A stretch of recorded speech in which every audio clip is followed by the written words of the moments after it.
I would like to add to that. I'm from healthcare sector in the VWO.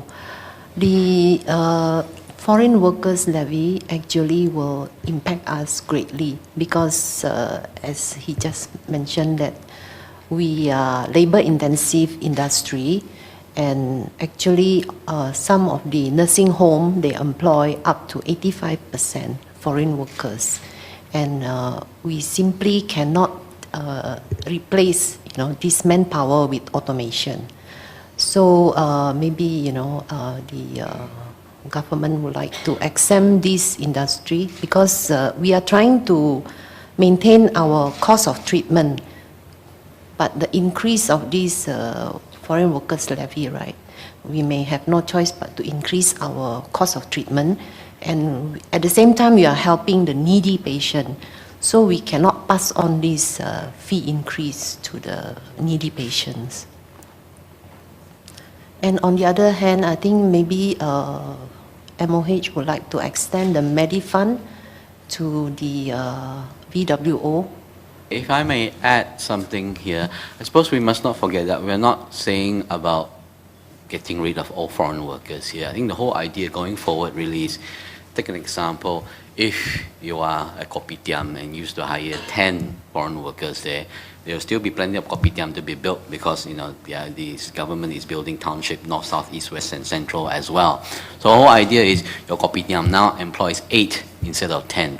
So that as a whole, your average growth rate of foreigners will be slower than the average for the whole country itself. So coming back again to the healthcare sector or any other foreign labor-intensive industries, really is through innovation or use of knowledge that you perhaps just take one workers off from the table or from the workforce, and you probably, if everything stays the same, overall productivity would be improved by that absence of the one worker itself. So I think that's really what we must not lose sight of. It's not taking away all foreign workers. It's impossible. There are some sectors that cannot be replaced at all, and so the healthcare is one, the construction is one, the shipyard is one, the retail sector is another as well. But the bottom line here is just you make do with one less, two less, because there will be more opportunity for hiring, but you won't be able to fill them.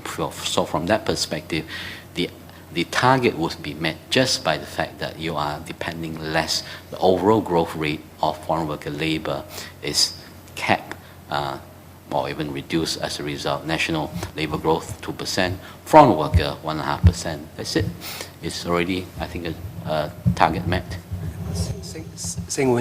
This is on the assumption that we can in fact improve the productivity, but I still would support the healthcare industry because the medical workers as of today appears to the layman as stretched and overstretched, and taking them one off the table, you have less medical care and you have people who work much harder, and I would therefore support the healthcare industry. I think it's true. I think certainly for healthcare sector itself, where it is really one-to-one, or you pay for what you get.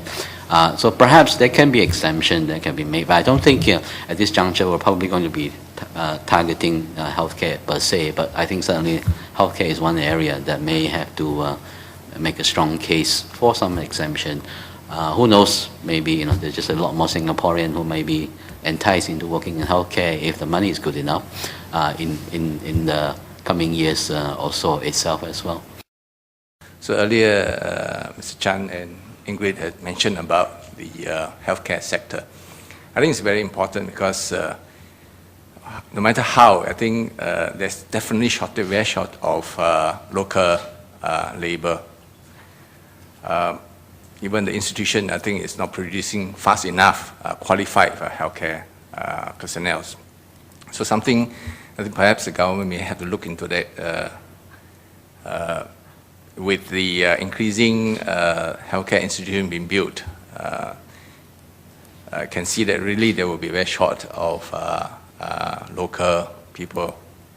So invariably we have to go out to engage overseas personnel. But that's not the solution also, because language is another issue, because if you get Filipino or Indonesian or can't speak Mandarin or local dialects.